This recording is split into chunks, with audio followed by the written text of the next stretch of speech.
Hey, hello. Balik lagi di channel Spoiler Moon, dan kali ini kita akan bahas lagi spoileran komik Magic Emperor-nya. Sorry banget hari ini telat karena tadi mati lampu, ya mau gimana lagi. Dan ini baru bisa rekaman jam 6 lewat.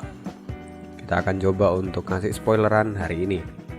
Nah, untuk rekan-rekan yang mau sedikit berdonasi kepada Mimin, boleh banget tinggal klik link yang ada di kolom deskripsi ya, seperti biasanya. Terima kasih juga untuk abang-abang yang sudah berkenan untuk memberikan donasinya. Thank you banget. Oke, kita akan langsung lanjutkan aja dalam videonya. Nah, di part kali ini kita akan bahas dari bab 388 lanjutannya yang kemarin sampai dengan bab 393. Wow, cukup panjang ini nantinya. Langsung aja kita masuk ke dalam ceritanya. 3 bulan kemudian, seluruh ibu kota kekaisaran menjadi sangat ramai. Saat ini di luar gerbang ibu kota, sekelompok kavaleri berlapis baja dengan ribuan orang sedang bersiap untuk memasuki kota. Yang lebih mencengangkan adalah mereka tidak datang menunggangi kuda, melainkan dengan binatang roh yang berukuran besar. Binatang roh yang mereka tunggangi sebagian besar itu adalah binatang roh tingkat 3. Sedangkan untuk yang memiliki jabatan tinggi, mereka menggunakan binatang roh tingkat 4 atau di atasnya. Beberapa pemimpin bahkan tampak menunggangi binatang roh tingkat 5 saat ini. Dan itu adalah pemandangan yang sungguh luar biasa. Inilah kavaleri dari kerajaan Inurong yang datang untuk mengikuti perayaan ulang tahun dari kaisar. Zovan, ada hal menarik. Ayo kita tonton, ayo keluar. Teriak seorang wanita muda yang sangat antusias dan berlari ke arah Zovan. Mendengar ini, Zovan yang saat ini bersama dengan Yuncang kemudian keluar untuk melihat. Dan ternyata wanita muda itu tak lain adalah Putri Yongning yang saat ini sedang menyamar sebagai seorang pemuda. Lagi-lagi setelah melihat penampilan ini, Zovan hanya bisa menghela nafas dan berkata, "Putri, trik apa lagi yang kamu mainkan? Aku tidak punya waktu untuk dihabiskan bersamamu. Pergilah bersama Yunhai atau yang lainnya untuk bermain," kata Zovan sambil mengangkat bahunya. Yongning kini tampak acuh tak acuh mendengarkan itu, seolah dia itu sudah kebal dimarahi oleh Zovan. Kini dia justru mengangkat kepalanya dengan bangga, lalu dia berkata, "Ini adalah kesempatan yang langka yang bahkan tidak datang satu kali dalam 100 tahun. Aku sudah baik-baik mengundangmu untuk melihatnya. Seharusnya kamu itu merasa terhormat," kata Yongning. "Pergilah dan nikmati kebahagiaanmu itu sendiri," kata Zovan dengan acuh tak acuh. Lalu kemudian dia berbalik untuk meninggalkan Yongning. Sebelum Zovan melangkah pergi, Yongning buru-buru berkata, "Hari ini ada utusan dari kerajaan Inurong datang dan akan segera memasuki gerbang kota. Ini adalah kejadian yang langka dan menarik untuk dilihat. Jadi, kalau kamu melewatkannya, maka pasti kamu akan menyesal." "Apa? Inurong?" kata Zovan dengan keterkejutan di wajahnya. Setelah itu, dia pun berbalik dan berjalan keluar rumah. Benar saja, saat ini seluruh kota sedang dipenuhi oleh orang. Mereka semua ingin melihat Inurong. Ketika Yongning melihat Zovan yang terburu-buru keluar, dia pun segera berteriak, "Tunggu aku!" Yuncang pun tampak sedikit terkejut lalu segera memanggil Yunhai dan mengikuti Zovan serta Yongning. Hari ini ibu kota kekaisaran menjadi sangat ramai lagi. Semua orang kini berhenti di tepian jalan untuk melihat rombongan dari kerajaan Inurong. Tampak semua orang memiliki pemikiran yang sama dengan Yongning, bahwa hari ini adalah hari yang spesial, yang bahkan tidak datang 100 tahun sekali. Di sisi lain, tiba-tiba terdengar sebuah teriakan, "Saudara Zuo, di sini!" Suara itu berasal dari lantai 2 sebuah bangunan di pinggir jalan. Itu adalah Long Xingyun, yang saat ini sedang melambaikan tangannya ke arah Zovan. Lalu di sana juga tampak ada Tiansang yang berada di sebelah Long Xingyun dan juga ada beberapa orang lainnya. Melihat mereka, Zovan pun mengangguk, lalu dia pun berjalan menuju ke bangunan itu. Saat Zovan sampai di lantai 2, dia bisa melihat bahwa ternyata di sana para generasi muda sedang berkumpul. Mereka tidak hanya berasal dari pavilion Qianlong ataupun mansion Jianhou, tapi di sana juga ada yang berasal dari lembah neraka ataupun istana Raja Obat.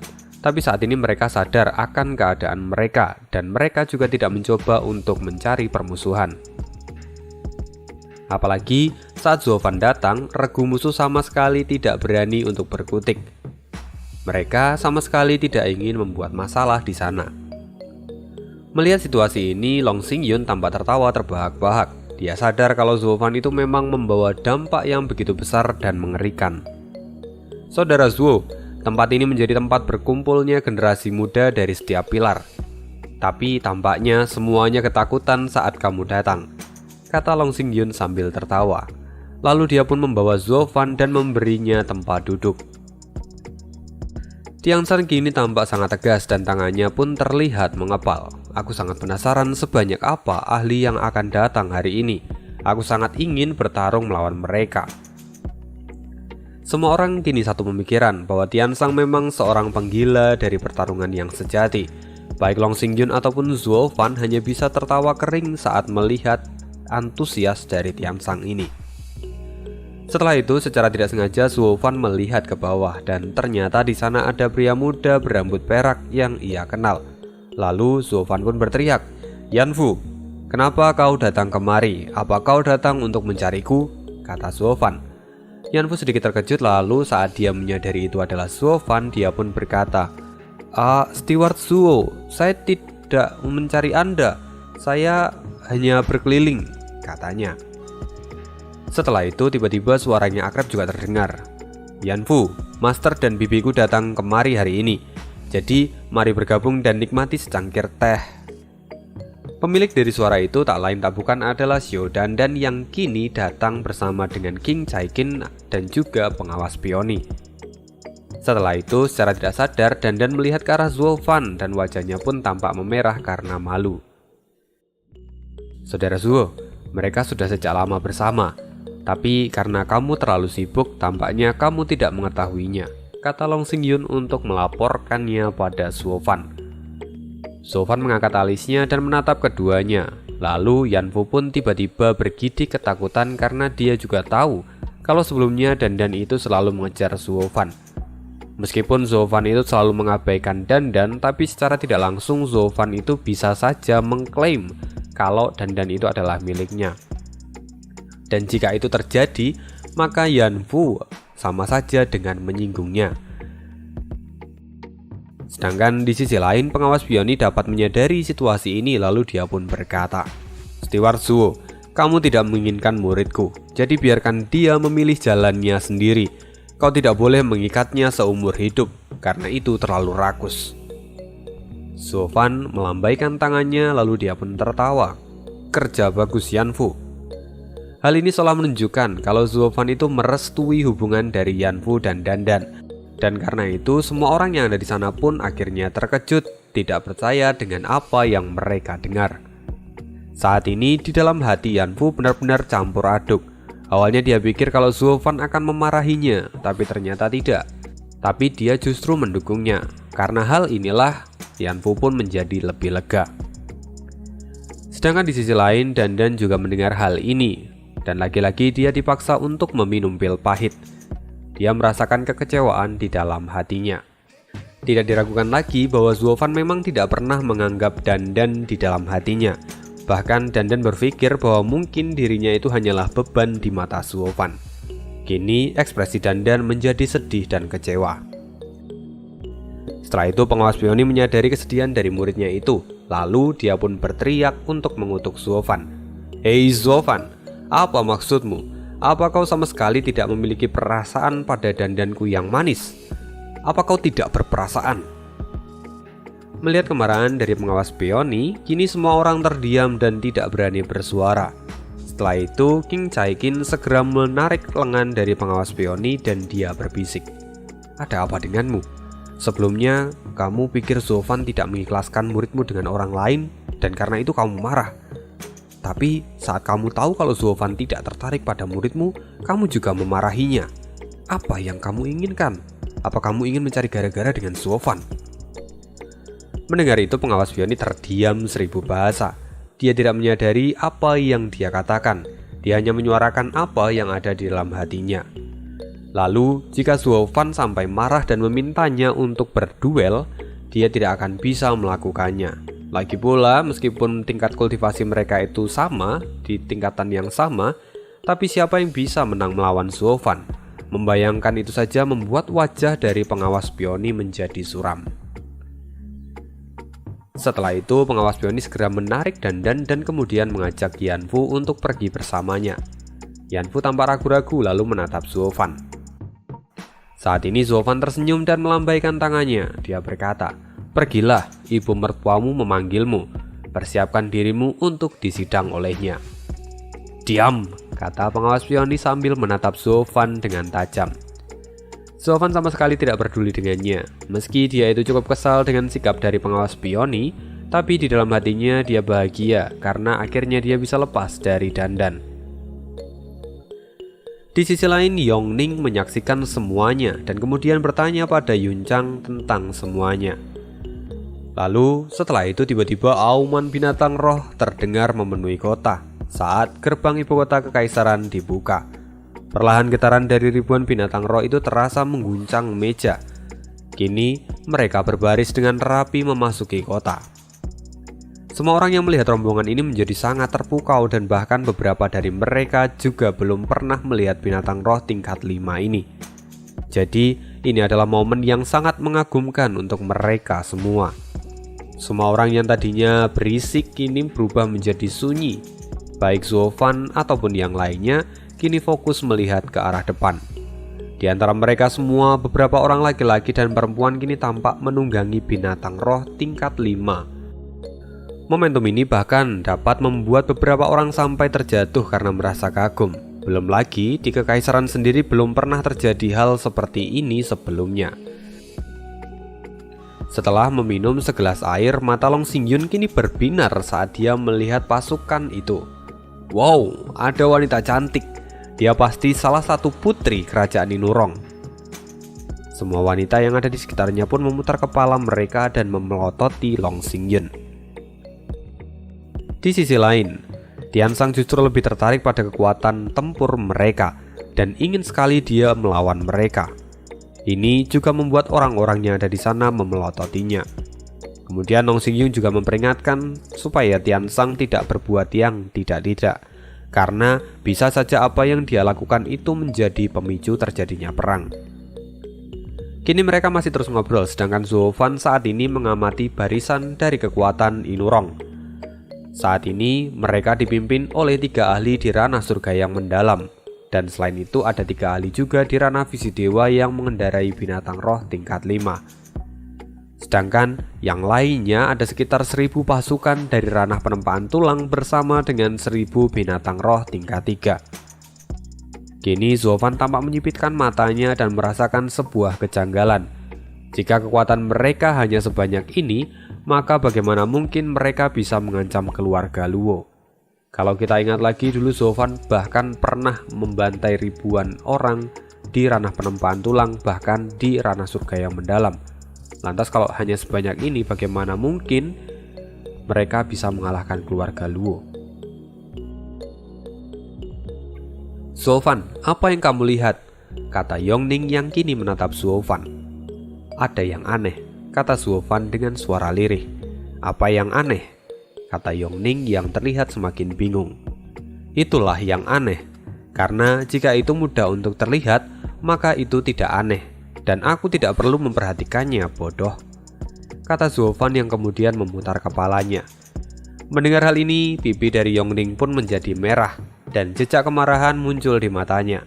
Tapi apa yang dikatakan oleh Suofan itu pun tidak salah. Jadi dia pun hanya bisa terdiam saat ini. Setelah itu tiba-tiba kembali terdengar auman yang memecah langit. Seluruh rombongan dari kerajaan Inurong berhenti seketika.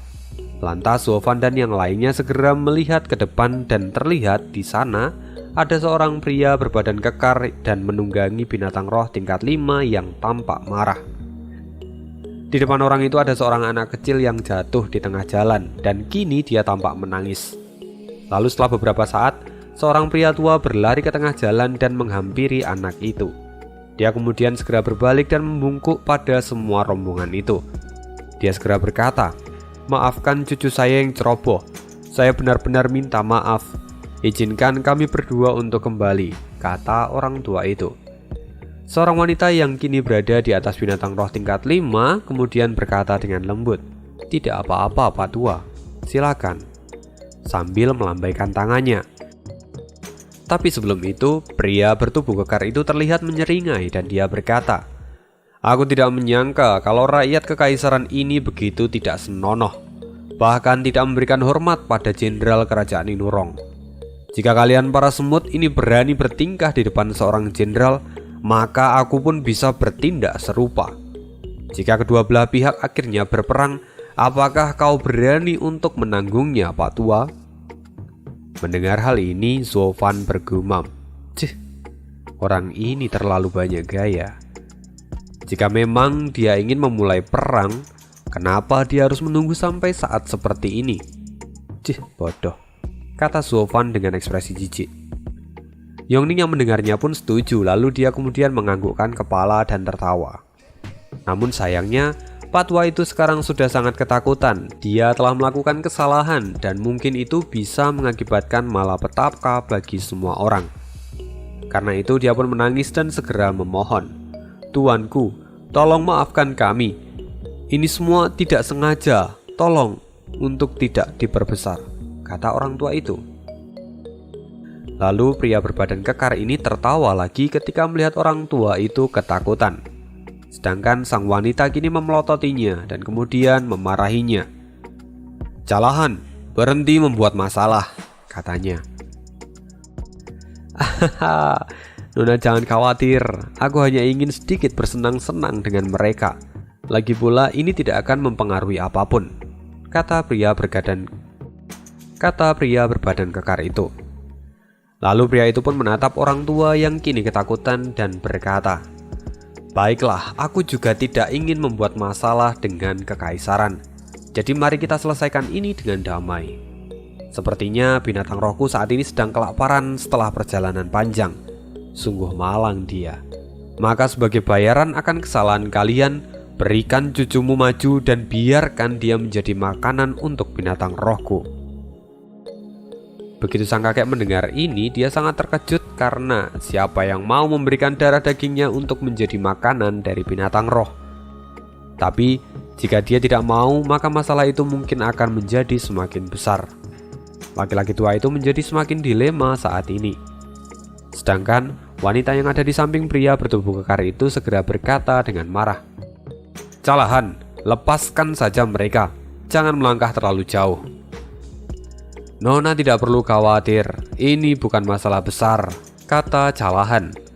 Matanya kini menajam dan menatap kedua orang itu di saat yang bersamaan. Dan binatang rohnya pun kini tampak membuka mulutnya dengan gigi-gigi tajam dan rasa haus darah yang luar biasa.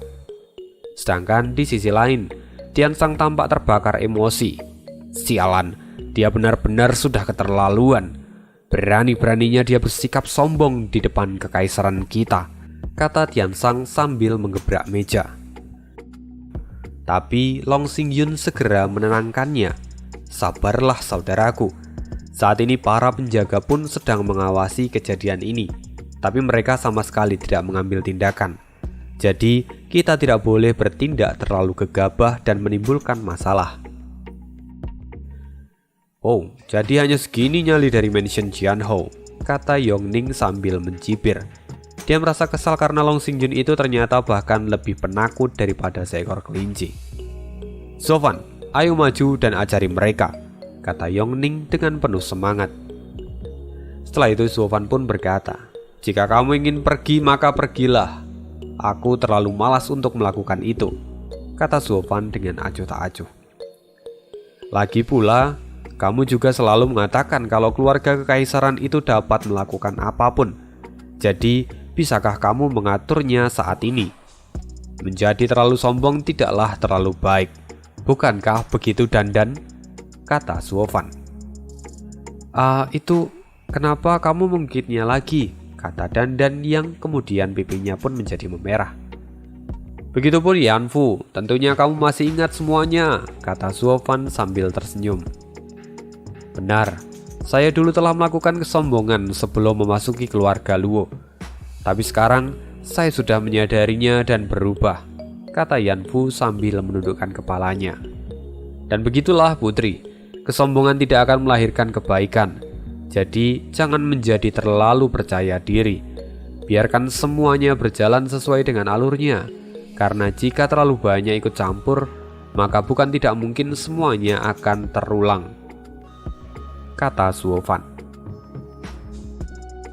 Kini Yongning benar-benar merasa dipukul oleh batu yang besar. Dia ingin marah tapi dia tidak bisa melakukan apapun. Jadi dia kini hanya cemberut dan berkata, "Jika kamu tidak pergi, maka aku juga tidak akan mau pergi." Begitu Yongning selesai mengatakan ini, di sisi lain sang kakek kini memeluk cucunya dengan erat. Bagaimana bisa dia menyerahkan cucunya untuk hal seperti ini? Sepertinya dia harus menyerahkan dirinya sendiri sebagai ganti dari nyawa cucunya.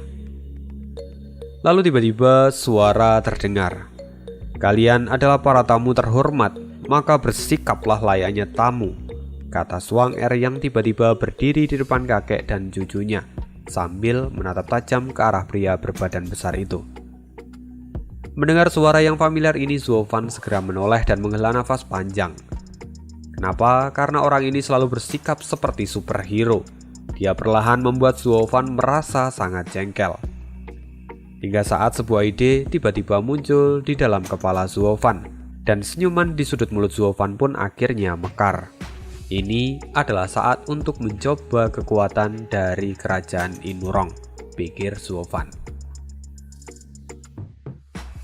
"Itu Suang Er," teriak Yongning, dan semua orang pun melihat ke arahnya. Semua orang tahu kalau sejak kematian dari imam besar, Suang Er itu adalah harta dari kekaisaran. Jika terjadi sesuatu dengannya, maka itu akan menjadi masalah besar. Sayangnya, orang-orang dari kerajaan Inurong tidak mengetahuinya. Calahan yang kini masih berada di atas binatang roh tampak tersenyum dan menghina. "Gadis kecil, apa kau begitu ingin mati? Apa keluargamu tidak mengajarimu untuk memperlakukan tamumu?" "Tentu, karena aku tahu kalian adalah tamu, maka kalian seharusnya bersikap sebagai seorang tamu dan bukan preman. Karena tidak ada tamu yang lancang di dunia ini sepertimu," kata Suang Er dengan dingin. Dan dia sama sekali tidak takut untuk memprovokasi mereka. Calahan kini matanya menjadi memerah. Lalu dia pun tersenyum jahat. Sikap dari seorang tamu itu ditentukan dari kelayakan tuan rumahnya. Jika tuan rumah tidak layak, maka tamu pun dapat bersikap sesuai dengan yang dia inginkan. Lagi pula, di sini aku hanya ingin menghukum anak kecil itu karena sudah bersikap lancang. Lagi pula, para penjaga dan penguasa kekaisaran tidak berkomentar soal ini. "Jadi kenapa kau yang hanya seorang gadis kecil menjadi begitu lancang padaku?" Setelahnya, Calahan menghentakkan kakinya ke kepala binatang roh miliknya. Lalu binatang itu maju sambil membuka mulutnya. "Tidak!" teriak Suang Er, yang kemudian dia pun memukul kepala dari binatang itu. Namun sayangnya itu bahkan tidak memberikan efek apapun. Hewan itu kini tetap maju dan berniat untuk menerkam Suang Er. Suang Er segera mencoba untuk menghindar, tapi akhirnya dia terjatuh ke tanah. Calahan kini tertawa. "Gadis kecil, kau hanya seorang ahli di ranah surga yang mendalam. Bagaimana bisa kau ikut campur tangan dalam masalah ini?" Suang Er kini menjadi sangat cemas melihat bahwa orang tua dan cucunya itu akan diterkam oleh binatang buas. Tapi dia tidak bisa melakukan apapun. Matanya pun kini mulai berkaca-kaca, sedangkan kakek dan cucunya itu kini memejamkan mata dan berusaha menerima nasibnya. Wanita dari Inurong kemudian berteriak, "Calahan, berhenti membuat masalah." Namun itu sudah terlambat. Calahan sudah lupa diri dan tidak mendengarkan sama sekali. Kini dia hanya mau bersenang-senang dan memberi makan binatang rohnya. Kini binatang roh itu terus bergegas ke arah kedua orang itu dan boom! Suara teredam terdengar di sana. Binatang roh tidak bergerak lagi dan dua orang itu tidak merasakan sakit dan hanya mencium bau busuk dari mulut binatang itu. Mereka berdua kini belum mati. Binatang roh yang tadi bergegas kesetanan tiba-tiba berhenti dan tidak mampu bergerak. Semua orang kini melihatnya dan mulai bergumam, apa yang terjadi? Semua orang melihat bahwa di sana ada sosok yang berdiri tegap dan menghentikan binatang itu dengan satu tangan kosong. Semua orang kini mulai mengenali sosok yang ada di depan mereka, dan mata mereka pun menjadi sangat bersemangat saat mereka tahu siapa orang itu. Suofan, sang pengurus rumah tangga nomor 1 di dunia. Di sisi lain, Tiansang yang sangat terkejut ketika melihat Suofan yang saat ini sudah berada di sana, dia menjadi sangat kesal. Padahal sebelumnya, dia adalah orang yang paling ingin turun tangan ke sana, tapi dihentikan oleh Long Xingyun. Kini Tiansang pun mencibir, munafik. Katanya dia terlalu malas untuk turun dan mengurus semua ini, tapi sekarang justru dia yang paling pertama berlari. Long Xingyun pun tertawa ketika mendengar pernyataan dari Tiansang. Dia kemudian berkata, "Jangan begitu iri saudaraku. Dia adalah orang yang memang mampu memprovokasi orang lain. Jangan samakan dengan dirimu." Ketika orang lain mendengarnya, semua orang setuju bahwa hanya Suofan yang bisa melakukan ini semua. Di sisi lain, Suofan saat ini masih menahan mulut dari binatang roh tingkat 5 itu dengan tangan kanannya yang diselimuti oleh cahaya merah. Lalu dia pun berkata, "Kenapa kalian berdua masih bengong di sana? Cepat pergi, atau kalian mau menjadi makanan dari binatang ini?" Orang tua ini terkejut dan pulih dari lamunannya. Segera dia bergerak dan menggendong cucunya untuk pergi dari sana. Sebelum dia pergi jauh, dia berbalik dan membungkukkan kepalanya lalu berkata, "Terima kasih pada pengurus rumah tangga nomor 1 di dunia atas kebaikannya. Saya tidak akan pernah melupakan kebaikan Anda hari ini." Dan di sisi lain, Callahan menjadi sangat marah dan menjambak rambut dari binatang roh miliknya. Segera binatang roh tingkat 5 itu meraung dan mengayunkan kepalanya ke segala arah dengan panik. Binatang itu kini mencoba untuk melepaskan diri dari cengkraman Suofan. Namun tangan kanan Suofan itu sudah seperti capitan raksasa yang bahkan sulit untuk dilepaskan. Suofan kini menatap binatang roh itu lalu melambaikan tangannya. Binatang roh yang kini terlihat begitu perkasa itu pun dengan mudah diangkatnya, lalu kemudian menghantam tanah dengan keras. Dentuman yang luar biasa bahkan sampai menghempaskan beberapa penonton yang ada di sana.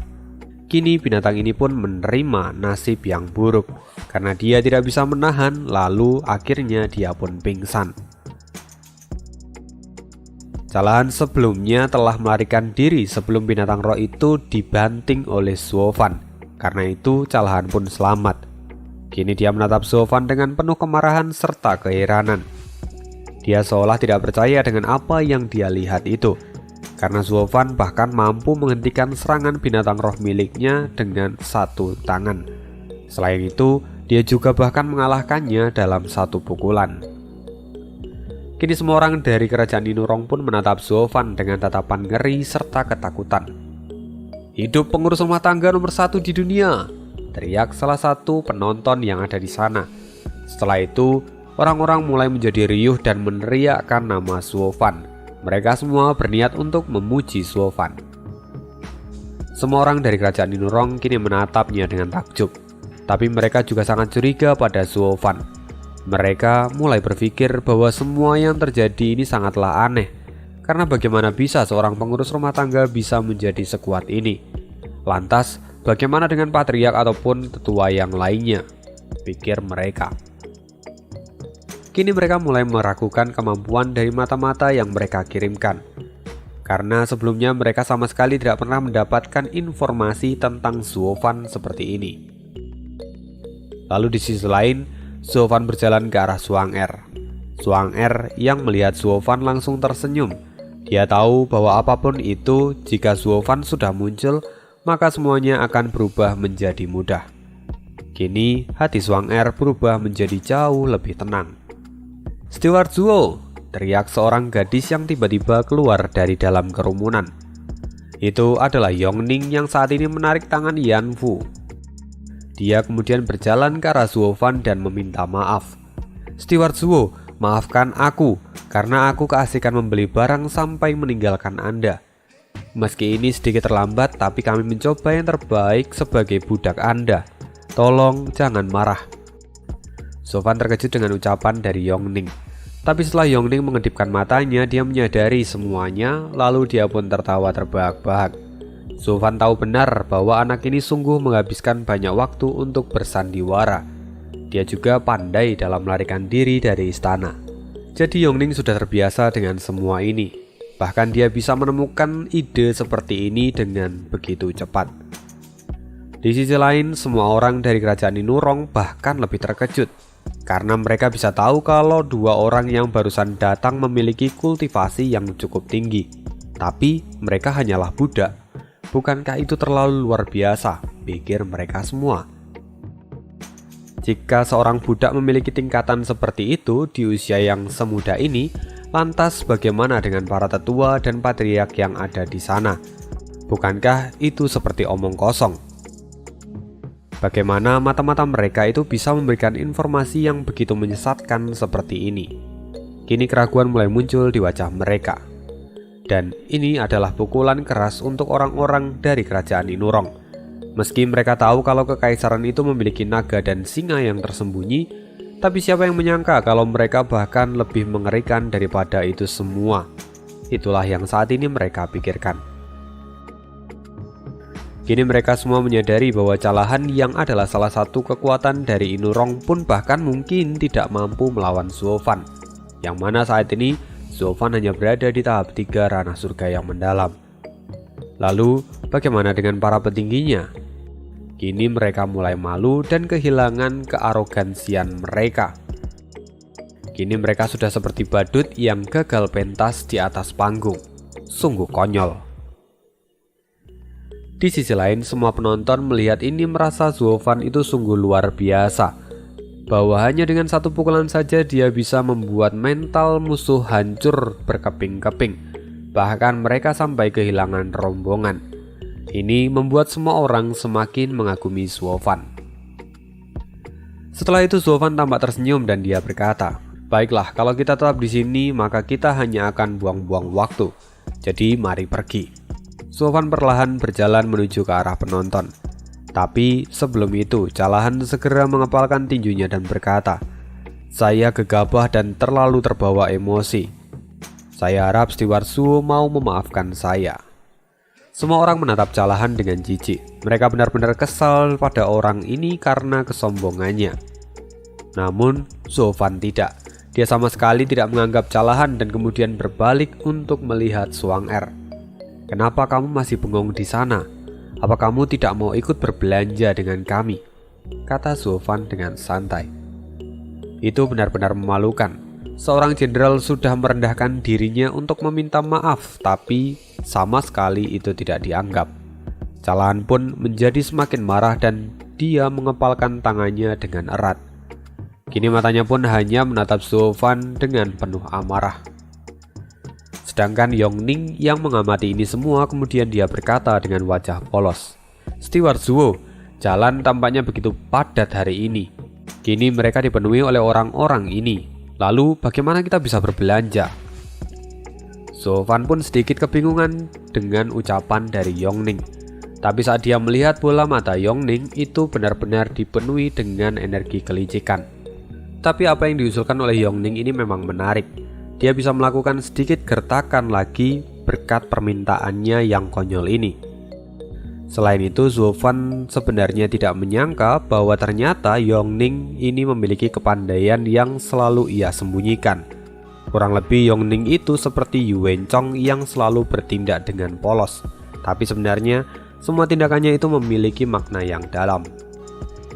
Karena itu Zuovan pun kini tersenyum lalu dia berkata, "Tunggu sebentar. Semuanya akan normal sebentar lagi." Zuovan kemudian menatap orang-orang dari kerajaan Inurong dan berkata dengan dingin, "Jalan-jalan di ibu kota adalah jalan untuk dilalui semua orang dan bukan diinjak-injak oleh hewan berkaki 4 seperti ini.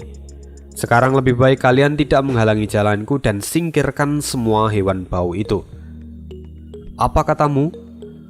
Calahan menjadi sangat marah dan aura dari tubuhnya seolah meledak seketika. Ototnya pun mengeras sudah seperti tali baja dan dia sudah siap untuk bertarung. Kenapa Calahan menjadi sangat marah itu karena bagi kerajaan Inurong, binatang roh itu sudah seperti anggota tubuh mereka. Mereka sudah membesarkan binatang itu untuk waktu yang lama. Jadi jika ada yang meminta hal seperti ini, itu sudah seperti sebuah hinaan untuk mereka. Tapi melihat kemarahan dari Calahan, Zulfan sama sekali tidak bergeming. Bahkan pandangannya masih tetap dingin. Lalu setelahnya seorang pemuda dengan penuh wibawa turun dari binatang roh miliknya. Dia berdiri dan menatap Zulfan lalu berkata, "Kami dari kerajaan Inurong, binatang roh sudah seperti keluarga bagi kami. Jadi kami tidak bisa menyingkirkan mereka. Saat ini kami datang sebagai tamu dan hanya akan bergerak maju. Kami tidak akan mundur sedikitpun. Jika Anda memang tidak menyukainya, maka Anda bisa memerintahkan semua binatang roh milik kami untuk mundur." Mendengar ini para penonton tidak hentinya mencibir. Bagaimana bisa itu terjadi, pikir mereka. Sedangkan Zulfan cukup tercengang melihat orang ini. Tapi muncul lengkungan di sudut mulutnya. Sedangkan Long Xingyun dan yang lainnya melihat kejauhan berkomentar kalau sepertinya pemuda yang baru saja turun itu tidak akan mudah untuk diatasi. Long Xingyun menyadari makna dari ucapan pemuda ini, bahwa pasukan Inurong itu datang sebagai undangan, jadi tidak bisa mundur begitu saja. Jika Zulfan memang menginginkan mereka untuk mundur, maka Zulfan harus memikirkan caranya sendiri. Itu sudah seperti melemparkan masalah itu semua kepada Zulfan.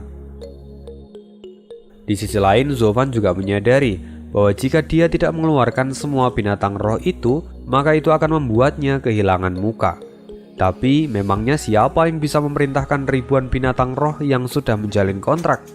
Itu adalah suatu hal yang mustahil bagi semua orang.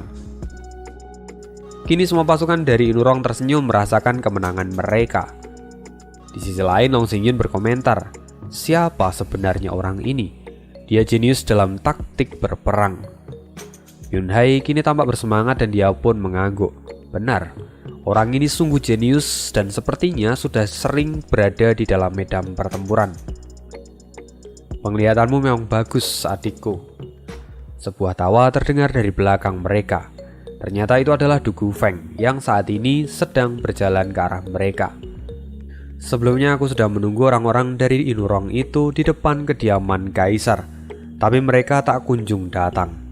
Pantas saja, ternyata mereka dicegat di sini." "Kakak, ternyata kamu di sini. Tapi kak, ini bukanlah salah dari Zulfan. Merekalah yang ingin menyerang orang-orang kita. Jadi wajar kalau kita tidak tinggal diam," kata Yunhai. Du Gufeng pun tersenyum lalu berkata, "Ya, aku pun tahu akan hal itu. Lagi pula kami sudah bertarung selama bertahun-tahun melawan Inurong. Jadi kami sudah menduga hal ini pasti akan terjadi. Jika bukan karena misi, mana mungkin kami akan membiarkan mereka menginjakkan tanah ini." Kini semua orang yang ada di sana seolah tercerahkan bahwa sejak awal hubungan semuanya itu memang tidak baik-baik saja. Jadi sangat wajar jika mereka menjadi begitu sombong seperti ini. "Ngomong-ngomong kak, apa kamu kenal dengan pemuda itu?" tanya Yunhai. Du Gufeng sedikit mengangguk dan menyipitkan matanya, lalu kemudian berkata, "Ya, dia sudah seperti musuh bebuyutan kami, sang jenderal perang Inurong, Duoba Liu Feng. Dia adalah putra pertama dari Menteri Pertahanan Duoba Tiesan." "Apa? Jadi dia adalah seorang jenderal, bahkan di usia semuda itu?" kata Yunhai dengan terkejut. Du Gufeng pun mengangguk. Duoba Liu Feng itu adalah pemuda yang cerdas, berani, dan ahli strategi. Meski dia muda, tapi di bawah kepemimpinannya, kelompok yang dia pimpin itu sudah sangat terkenal. Kudengar di masa depan, dialah yang akan menggantikan posisi ayahnya menjadi seorang menteri. Mendengar hal ini, Yunhai menyadari betapa hebatnya pemuda ini. Jadi Yunhai merasa perlu untuk mengawasi orang ini. "Kakak, lalu bagaimana dengan kekuatan mereka yang lainnya?" tanya Yunhai. Kerajaan Inurong memiliki 8 orang hebat yang dijuluki sebagai 8 penjaga serigala. Saat ini ada 3 di antara mereka yang datang ke tempat ini. Setelah itu Du Gufeng kemudian menunjuk satu persatu orang yang hadir. Penjaga serigala nomor 2. Dia adalah pria berbadan kekar, namanya Calahan. Dia dilahirkan dengan kekuatan gaib dan rumor mengatakan bahwa di usia muda dia sudah mampu menjinakkan binatang roh tingkat 5. Kemudian yang kedua adalah penjaga serigala tersembunyi, Hu Liechai. Dia bertanggung jawab untuk urusan mata-mata dan menyelidiki militer saat berperang. Dia adalah orang yang terlihat menawan tapi sangat berbahaya.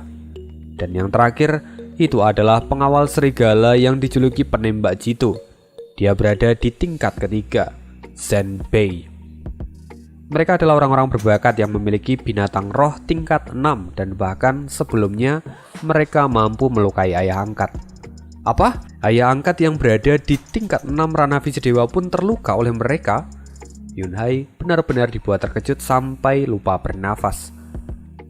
Du Gufeng pun tampak serius dan berkata, "Ya, setiap dari 8 penjaga serigala adalah ahli di ranah visi dewa. Jadi mereka tidak bisa diremehkan ketika berada di medan pertempuran." Ketika semua orang mendengarkan ini, mereka pun menganggukkan kepala dan mengingatnya dengan baik. Yunhai kini melihat lagi ke bawah dan di sana masih ada 2 orang lagi. Lalu dia bertanya, "Lalu siapa 2 orang itu?"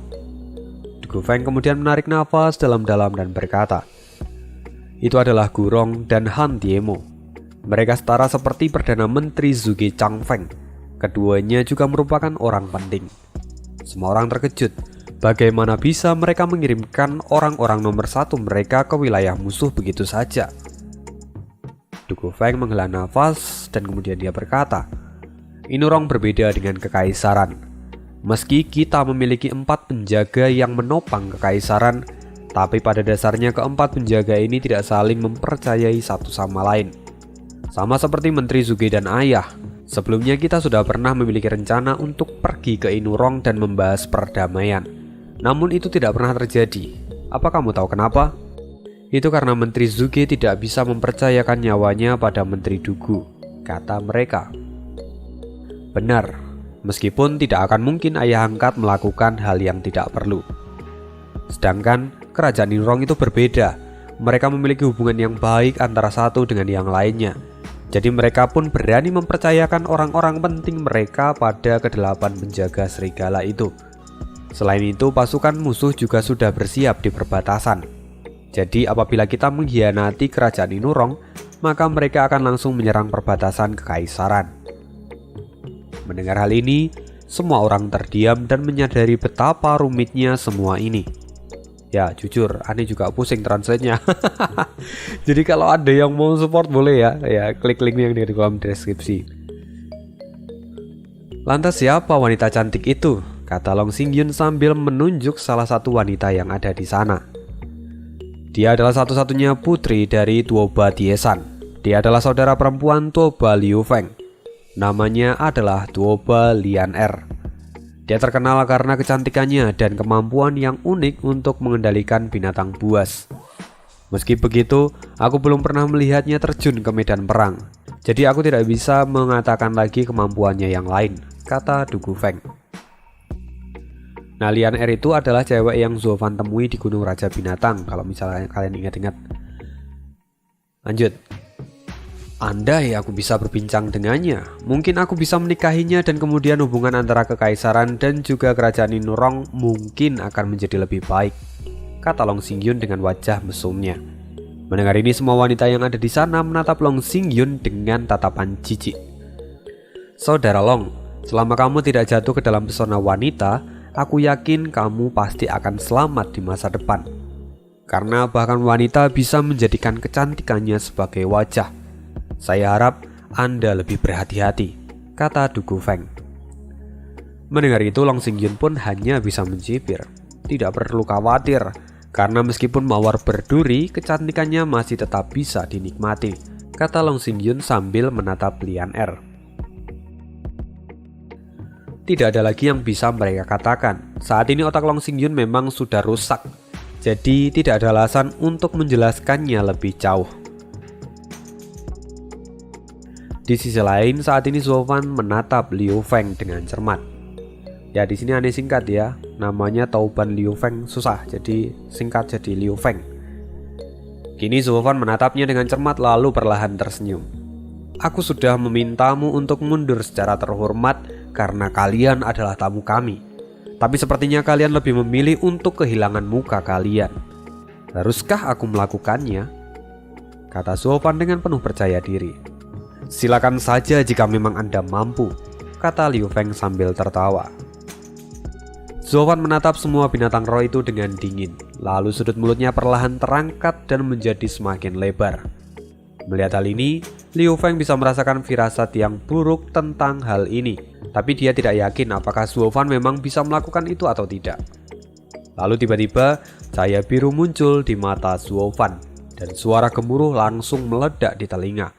Semua binatang roh itu menjadi ketakutan saat gelombang energi dari mata Zuofan menyebar di hadapan mereka semua. Para prajurit dari Inurong sangat terkejut ketika mereka kehilangan kendali dari para binatang roh yang mereka tunggangi. Kini para binatang roh mulai berlari ke arah gerbang kota dengan ketakutan. Kavaleri itu akhirnya hancur dan tidak ada yang bisa menghentikan para binatang roh ini. Apa yang terjadi di sini? Berhenti! Teriak Liu Feng. Sekarang dia menjadi panik setelah melihat semua ini. Ribuan orang kini jatuh dari tunggangan mereka dan banyak dari mereka yang terinjak-injak oleh binatang mereka sendiri. Akhirnya tidak sedikit dari mereka yang mendapatkan luka bahkan sampai patah tulang. Mungkin ada yang mati kali ya. Lalu semua penonton tercengang, tapi Long Xingyun dan semua orang yang mengingat kejadian di turnamen 100 aliran itu pasti sudah tidak merasa asing lagi. Karena kejadian ini tuh mirip dengan saat Zuofan mengusir buaya darah yang dikendalikan oleh Wang Buqingtian. Sungguh adalah sebuah bencana, karena orang-orang dari Inurong bertemu dengan Zuofan. Mereka sudah seperti bertemu dengan musuh alami mereka sendiri. Liu Feng pun kemudian teringat akan cerita dari saudarinya lalu berkata, "Sayang, kamu sangat mengetahui tentang binatang roh. Apa yang terjadi?" "Aku? Bagaimana mungkin aku bisa tahu?" kata Lian Er dengan wajah bingungnya. Lalu dia memperhatikan Zuofan sekali lagi, dan perlahan dia seperti mengingat sesuatu lalu kemudian wajahnya dileputi oleh rasa takut. Itu dia! Akhirnya Lian Er mengingat Zuofan. Sebelumnya dia tidak mengenalinya karena rambut Zuofan berubah menjadi putih saat ini. Lalu selain itu juga sudah ada perubahan-perubahan yang lainnya. Tapi sekarang dia tahu kalau itu adalah Zuofan. Zuofan sendiri menoleh ke sumber suara itu. Dia tidak menyangka bahwa ada seseorang dari Inurong yang mengenalnya. Lalu saat dia melihat lebih jauh lagi, ternyata itu adalah gadis yang ia temui di Gunung Raja Binatang saat dia mengambil esensi susu. Apa? Bagaimana bisa Set Boy ini mengenal gadis dari kerajaan tetangga? Kata Yun Chang dengan marah sambil melihat ke arah Zuofan. Sedangkan saat ini Long Xingyun hanya bisa meredam rasa patah hatinya karena ternyata gadis itu juga adalah milik dari Zuofan. Itu yang dipikirkan oleh Long Xingyun. Setelah itu, "Lian Er, apa kamu mengenalnya?" kata Liu Feng. Lian Er pun mengangguk dan berkata, "Aku tahu dia. Dia adalah orang yang kuceritakan padamu." "Apa?" Liu Feng pun terkejut saat melihat Zuofan. Perlahan niat membunuhnya pun mulai lepas kendali. Jika Zuofan memang adalah orang yang diceritakan oleh Lian Er, maka Zuofan itu harus segera disingkirkan sebelum menjadi masalah yang lebih rumit. Di sisi lain, Du Gufeng yang dari tadi mengamati kejadian ini pun terkejut lalu berteriak, "Apa yang terjadi?" Liu Feng adalah sosok yang selalu tenang, tapi ada apa dengan niat membunuhnya ini? Entahlah, aku juga tidak tahu. Tapi tidak peduli sekuat apapun mereka, saat mereka berhadapan dengan Zuofan, maka itu sudah sama saja dengan menggali kuburan mereka sendiri, kata Long Xingyun menanggapi kata-kata dari Du Gufeng. "Justru itu yang sekarang kutakutkan. Jika sampai mereka mati di sini, maka perang pasti akan pecah dan perbatasan kita sangat lemah untuk saat ini," kata Du Gufeng dengan panik. Semuanya pun segera mengangguk dan menyetujui perkataan itu. Di sisi lain, Zuofan tidak terkejut sama sekali, malahan dia sudah menunggu-nunggu saat ini terjadi. Calahan, Zanbei. Bentuk formasi elang. Kita akan urus anak ini dalam satu pukulan, kata Liu Feng dengan aura dingin yang mengerikan. Kedua orang itu segera mengangguk dan bersiap untuk membentuk formasi. Tapi Hu Jiemu segera menghentikan mereka. Tuan Liu, orang ini tidak sesederhana yang kelihatan. Jangan gegabah. Tidak peduli siapapun dia, saat ini dan di masa depan dia akan menjadi ancaman bagi kita. Maka kita harus menyingkirkannya sekarang, kata Liu Feng dengan aura membunuh yang mengerikan. Bersiap. Ketiga serangan kombinasi itu seperti sebuah panah yang sudah siap ditarik hingga ujung. Dan itu jelas dipusatkan pada Zuo Fan. Tapi Zuo Fan masih tetap tenang dan tersenyum dingin. Terlihat jelas bahwa saat ini ada penghinaan di wajah Zuo Fan untuk ketiga orang ini. Berhenti. Sesaat sebelum panah itu dilepaskan, sebuah teriakan terdengar dan dengan cepat pedang menancap di tanah di depan keenam orang itu. Jenderal Liu Feng dan kalian semua, apa yang ingin kalian lakukan? Setelah itu Liu Feng pun melihat sosok yang baru saja datang itu dan memberikan komando untuk membatalkan serangan ini. Segera Liu Feng mengepalkan tangannya dan berkata, "Marskal Dugu, lama tidak berjumpa." Nah, ini kemarin ada yang tanya nih, Min, kenapa kok di komiknya namanya Marskal Dugu, bukan Menteri Dugu? Ya, Marskal itu kayak jabatan jenderal perang gitulah. Aneh kurang paham dikit sih, tapi kurang lebih sama seperti itu. Nah, karena aneh asing pakai jabatan Marskal, jadi aneh pakai jabatan yang menteri biar lebih enak untuk penyampaiannya kayak gitu. Jadi sebenarnya sama aja sih, dua-duanya adalah jabatan dari si Dugu Santian itu. Jangan terlalu dibusingkan akan hal itu ya. Lanjut. Di sini Liu Feng bersikap hormat pada Santian karena mereka sudah menjadi musuh untuk waktu yang lama. Karena itu keduanya memiliki rasa hormat satu sama lain dan saling mengakui kekuatan mereka. Lalu setelah itu Lian Er melihat Santian dan kemudian segera protes. "Menteri Dugu, beginikah cara kekaisaran untuk menyapa tamunya? Padahal kami kemari hanya untuk mengucapkan selamat ulang tahun pada kaisar. Tapi kami justru dipermalukan seperti ini." "Maafkan saya Nona Lian, tapi saya menghormati kalian sebagai tamu. Jadi saya menghentikan kalian. Jika kalian meneruskan dan bertarung dengan orang ini, maka kalianlah yang tidak akan pernah kembali ke kerajaan Inurong." Keenam orang itu terkejut dengan pernyataan ini. Bahkan mereka tidak menyangka kalau seorang menteri Dugu Santian yang terkenal kuat pun sampai mengakui kemampuan Zuo Fan. Kini pandangan mereka mulai berubah. Bahkan Liu Feng mulai memikirkan ulang tentang apa yang harus dia lakukan. Dia sungguh-sungguh dibuat penasaran akan siapa sebenarnya Zuo Fan ini. Ataukah jangan-jangan Zuo Fan itu adalah salah satu orang suci yang melindungi kekaisaran? "Menteri Dugu, siapa sebenarnya dia? Kenapa Anda sepertinya cemburu padanya?" kata Lian Er sambil melirik Zuo Fan. Santian pun hanya bisa tersenyum pahit. "Saya tidak cemburu padanya, tapi dia adalah sosok yang sangat merepotkan dan mudah tersinggung. Bahkan terakhir kali saat pangeran kedua memprovokasinya, dia langsung menghukumnya di dalam istana. Kalian bahkan tidak berasal dari kekaisaran. Aku takut kalau kalian memaksa untuk memprovokasinya, kalian hanya akan menggali kuburan kalian sendiri.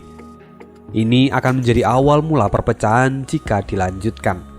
Karena itu saya datang untuk menyelamatkan kalian." Mendengar ini semua orang yang ada di sana pun terkejut. Sebelumnya mereka berpikir bahwa Santian itu akan menyelamatkan Zuo Fan. Tapi ternyata Zuo Fan itu bukanlah sosok yang dapat diprovokasi. Kini semua orang dari Inurong pun menoleh ke arah Hulian Cai yang mengurusi soal mata-mata. Dia bahkan tidak mengetahui hal besar seperti ini. Ini sungguh berbahaya, pikir mereka semua. "Baiklah, saya sudah memperingatkan kalian. Sekarang saya akan mengantarkan kalian ke istana. Dan kalian harus ingat untuk tidak berurusan lagi dengannya di masa depan." Setelah mengatakan itu, Santian pun menoleh ke arah Zuo Fan dan berkata, "Steward Zuo, saya harap Anda mau memberikan wajah pada saya hari ini. Lagi pula, mereka adalah tamu di sini, jadi mohon untuk tidak memperpanjang urusan ini." "Tentu, aku akan memberikan wajah padamu. Tapi jika ini sekali lagi terjadi, maka jangan salahkan aku," kata Zuo Fan dengan dingin. Setelah itu Zuo Fan pun membawa Yongning, Yanfu, dan juga Zhuang Er untuk pergi. Mereka berjalan melewati bagian tengah dari kavaleri kerajaan Inurong. Di sisi lain, Long Xingyun bersorak akan kemenangan dari Zhuo Fan, sedangkan Du Gufeng bersyukur karena hal yang terburuk tidak sampai terjadi. Lalu, di sisi lain, di luar gerbang kekaisaran, di sana Perdana Menteri Zhuge Changfeng tampak membawa beberapa pasukan sipil untuk menyambut para tamu. Tapi saat dia melihat semua yang ada di hadapannya, dia benar-benar dibuat terpana. Semuanya hancur dan pasukan itu dipenuhi oleh luka serta tangisan. Oke, sekian dulu spoileran kali ini. Sorry banget kalau misalnya telat, dan see you again di next video. Bye.